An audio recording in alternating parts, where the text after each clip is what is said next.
Today's video is about why you should document your journey, why you should document life, and why you should create a personal archive.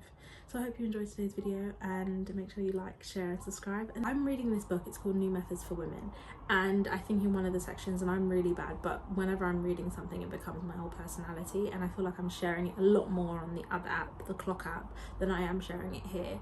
But it's something that I've been consistently thinking about, and especially when you like experience anxiety or you're going through transitional phases in your life, you want to sometimes get rid of the old version of you and forget about it and not even want to acknowledge it and just want to delete, archive, keep it to yourself, just remove people, start fresh every single time you enter a new journey.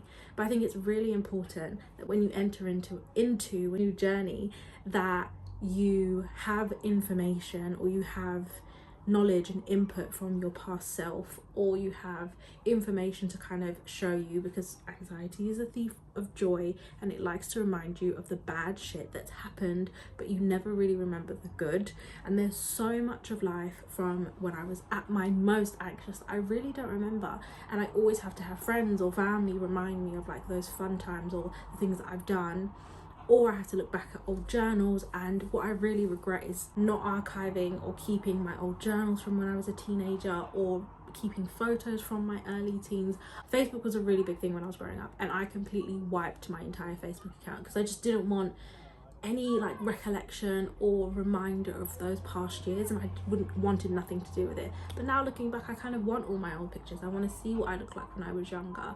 I want to see how much I've evolved and changed, and if I have a family in the future, or if, you know, I have like nieces and nephews and I want to show them what I was like so they can see how they'll potentially evolve. I think that would be amazing, but I don't have any of that because I was so anxious and I just wanted to start fresh. And because I, you know, overcame so many anxieties, I wanted to start fresh in my 20s. I wanted a new change, I wanted a new start, and I just got rid of it all.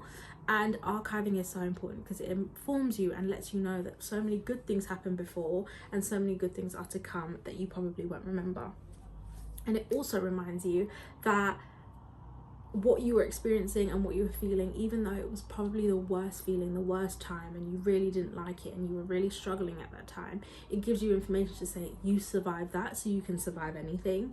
And it also gives you information to say, look, you thought it was the end of the world, you thought it was the worst thing you could ever possibly experience, and now you're probably experiencing 10 times more, and you're like, I survived that, I did well, I thrived, I can thrive even more, I can do even better. But anyway, what I was actually saying was I'm reading a book about how important our inputs and how our different stages of life are so important, how we evolve and change, because it's all information, and our brains and our bodies are, and just who we are is like computers, and we all need input in order to do an action. And without that input you can't do an action. Without the past you can't be present, and without the past you can't make informed decisions for your future. So that's what today's video is primarily for, so you can make informed decisions about your future by using information from your past. So it's so important that you archive, take pictures, share pictures, spend time with people, capture those moments. Even though we do film on our phones, so we never look back at the videos that we film. How many times have you gone to a concert, your phone is up in the air, you're filming it, have you gone back to look at it? Granted, I go back to look at my Beyonce Renaissance tour videos all of the time, because that tour, it was just an experience.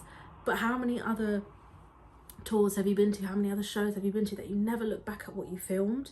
Well, this is my challenge to you today. Look back at the things you filmed. Look back at 2023, 2024, 2022, even 2019, 18, whatever year was like the year you really can't remember.